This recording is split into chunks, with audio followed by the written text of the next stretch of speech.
అండి మాది కూడా విజయవాడే. ఇంద్రకీలాద్రి అమ్మవారి గుడికి వెళ్దాం అనుకున్నాం కానీ చాలా రష్గా ఉందండి.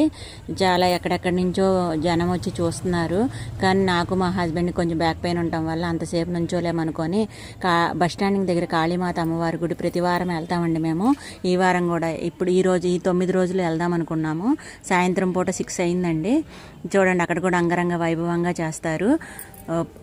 అక్కడ సరస్వతి అమ్మవారు, లక్ష్మీ అమ్మవారు, కాళీమాత అమ్మవారు, ముగ్గురు అమ్మలు కొలువై ఉంటారండి.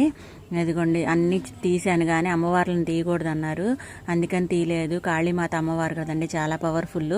కుంకుమ పూజలు పొద్దున్న చేశారు, అందుకే ఆ కుంకుమ తీసుకొని వచ్చాను. అక్కడ నృత్య ప్రదర్శన జరుగుతూ ఉంది. అక్కడ కాసేపు కూర్చున్నాము, టైం స్పెండ్ చేశాము. చాలా ఆనందంగా ఉందండి. మా వారు ప్రసాదం తింటున్నారు, నేనేమో ఇలా ఫోటోలు తీస్తున్నాను. చూడండి, నేను ఒక పాపను పలకరిస్తే హాయ్ చెప్పింది. అదిగో నేను కూడా ఇక్కడే ఉన్నాను. అదే